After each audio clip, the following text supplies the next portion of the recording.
Every day, over 2 million lines of JavaScript code are written throughout the world.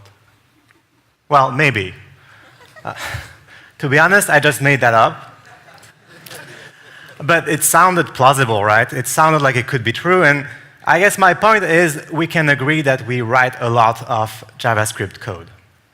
I don't know if it's 2 million lines or 20 million, but it's a lot. And we write all that JavaScript code. We write blog posts about JavaScript. We hold events like this one about JavaScript. But we never really take the time to slow down and ask JavaScript how it's doing. You know, make sure things are all right.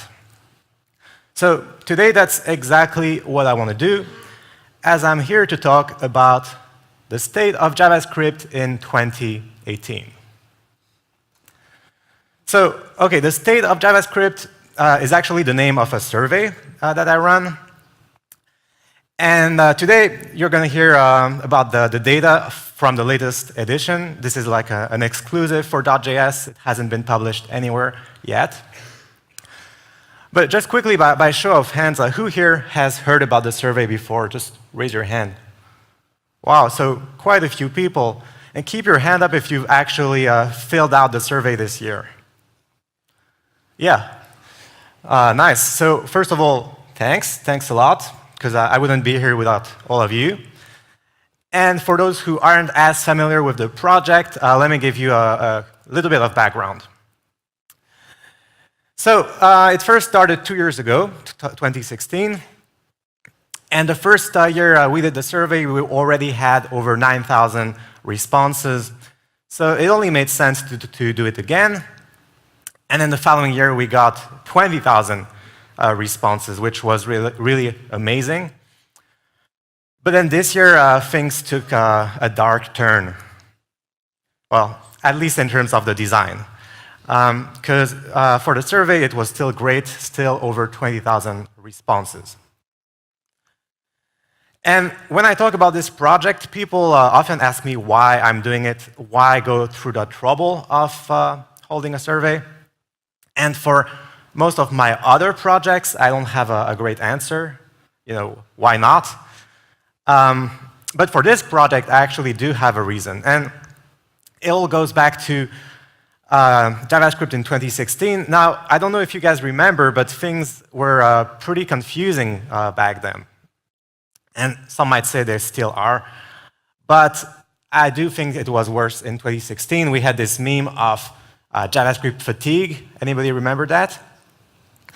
And it seemed like for every piece of your stack, you had like 10 different options to choose from.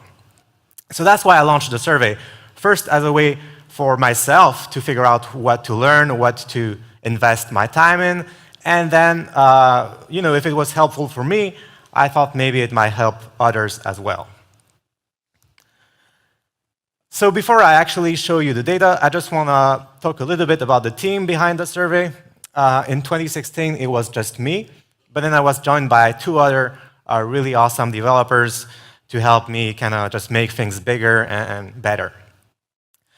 So all 3 of us live in Japan. All 3 of us obviously are JavaScript developers, and also all 3 of us are French.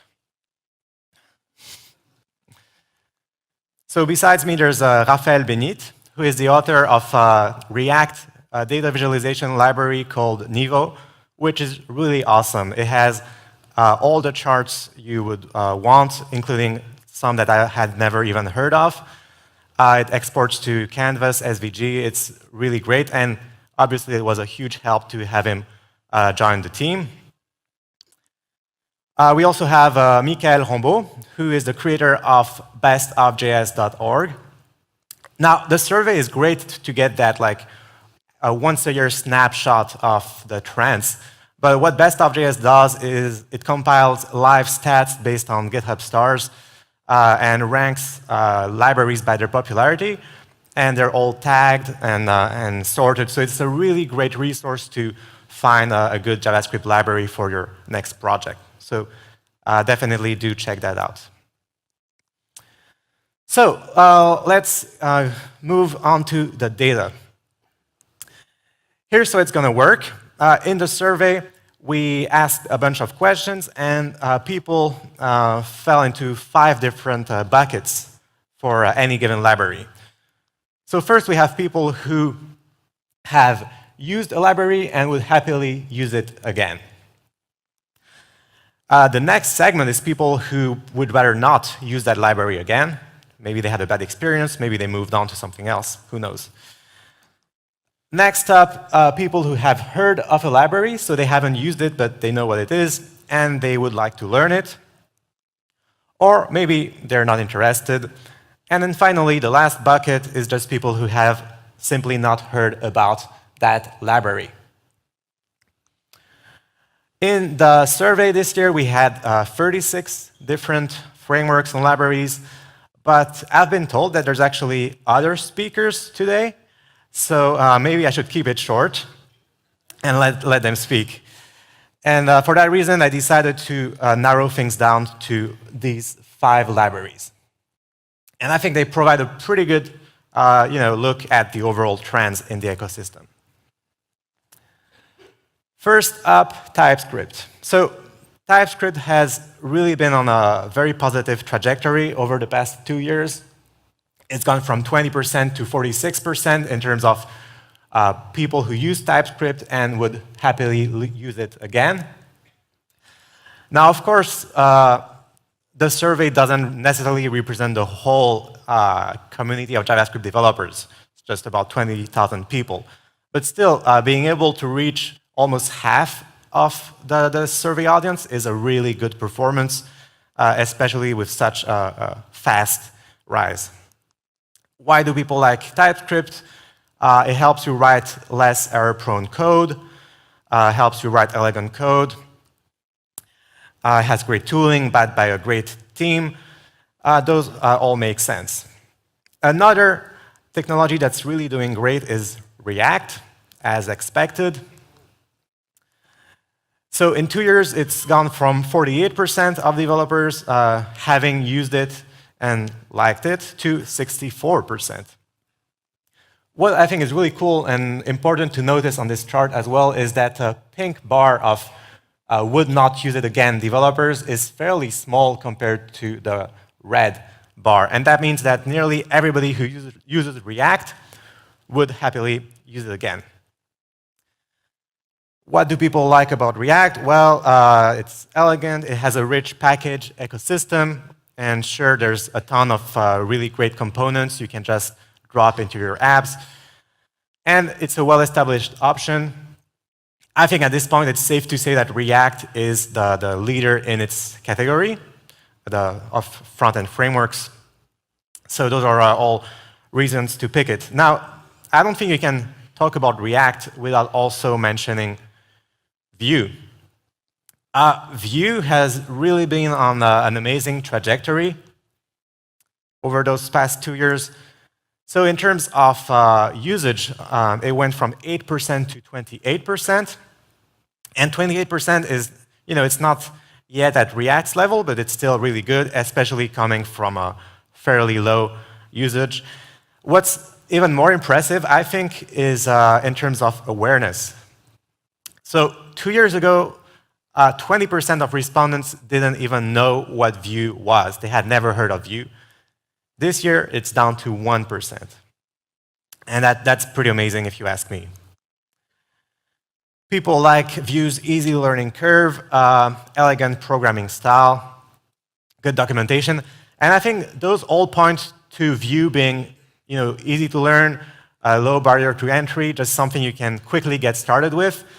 And given that, it makes sense that it would be so popular. One thing you might have heard about Vue is that it's really popular in China. It's being used by a few major Chinese tech companies. And that's actually something we can see in the data as well. So worldwide, the average of happy Vue users is 28.8%. The US, it's a little bit lower, 25.6%. China, though, 53.3%. So almost twice as much as the world average. So I thought that was interesting. Another thing we really wanted to include in the survey is GraphQL. It's not a library, it's not a framework, but it's still, we think, a very important part of the JavaScript ecosystem. So in 2 years, it's gone from 5 to 20% in terms of satisfied users. Very good satisfaction ratio, so that that pink bar is nearly invisible, meaning that almost everybody who uses GraphQL is willing to use it again. And also a huge number of people who want to learn GraphQL. So that's really important because as more people learn it and are happy using it, you can expect that red bar to just keep growing and growing. And it wouldn't surprise me if it reaches 50% within 1 or 2 years. Okay, so up to now, we've seen a lot of pretty positive trends. But you can't always be positive sometimes. Oh, before I move on, sorry, forgot. Why do people like GraphQL? So of course, the programming style, the momentum, and the tooling, things like graphical Apollo DevTools are pretty helpful. But yeah, like I was saying, there's also some, not negative, but less positive trends. One of them is Angular. Sorry to Angular users here, don't be mad at me. But Angular is actually doing fine in terms of users. So the red bar is pretty constant, even growing a little bit. The problem is there's lots of people who would rather not use Angular again. Maybe they've moved on to React or Vue, or maybe they're unhappy with Angular. At the same time, the number of people who want to learn Angular is also decreasing. So what do people not like about Angular? Some people feel it's a little bit bloated or complex, a little bit clumsy or hard to learn. And those don't really mean that Angular is like a bad product. But I think it does mean that it's going to have a hard time competing with React and Vue's momentum. But anyway, we'll see how it fares in the upcoming years. So there's been a lot of stats. It's still the morning. Some of you are lying down and maybe falling asleep. So let's play a little game. So while looking at the results, we figured out it was pretty interesting to plot the satisfaction ratio of a library. In other words, how many people would be happy to use it again versus just the usage. And I'm going to plot points on this chart.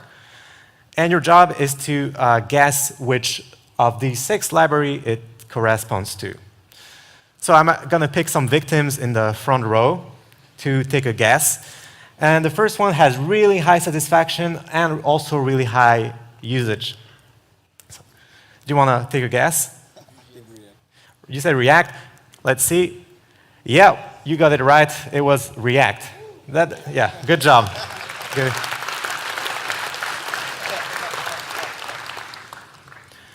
This one has really high satisfaction, nearly as high as React, but really low usage. So it's kind of a niche thing, maybe an up-and-comer.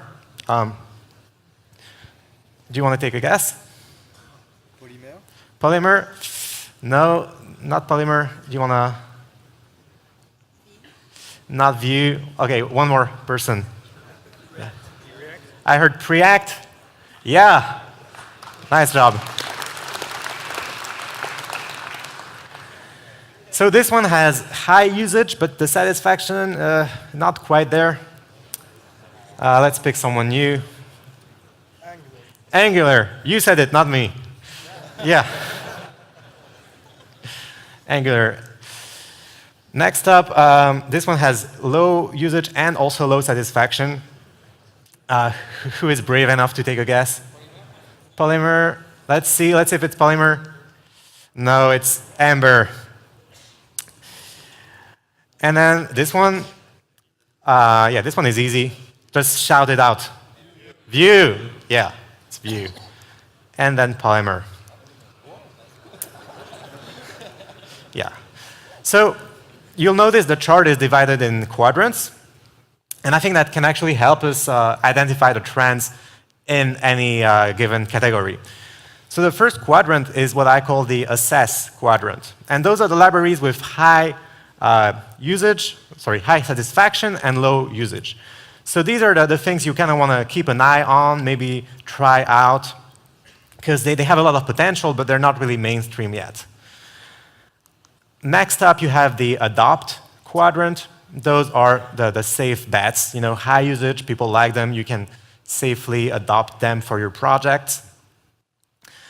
And then you have analyze. So these are the things that are pretty widespread. Lots of usage. In fact, you might be using them yourself. Yet, a lot of people aren't quite thrilled with them and are maybe reanalyzing whether they still match their needs. And finally, the avoid quadrant. So those are the things, yeah, low satisfaction, low usage. Again, doesn't mean they're bad tools, but if you're starting out on a new project or maybe starting out as a developer yourself, you might want to avoid them. Now, I can already tell I'm going to get a lot of tweets about this slide, but I'll take the risk. So, if you want to find all this data and much, much, much more, you can go to stateofjs.com in about a week or 10 days. We're still putting the finishing touches to the results site. But this year, I think it's going to be really cool. We collected more data. We have more visualizations. So definitely go check it out. I want to end on a positive note. So we also asked some more opinion questions. About JavaScript. What's that? Yeah, I kind of added that last minute, as you can tell. So is JavaScript moving in the right direction? Do you strongly agree, strongly disagree? And the proportion of people who strongly agree is actually going up to 51%. And I think that's a great sign, and it makes sense, because we wouldn't be having events like this one with thousands of people if you guys didn't like JavaScript.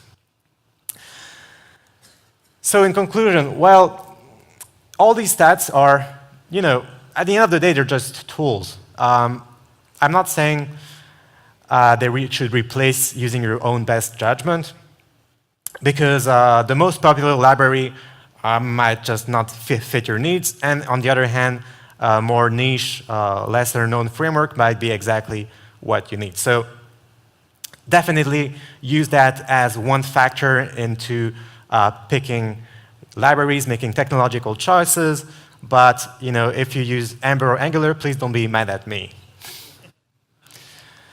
So thanks so much for listening, and hopefully see you all again in 2019.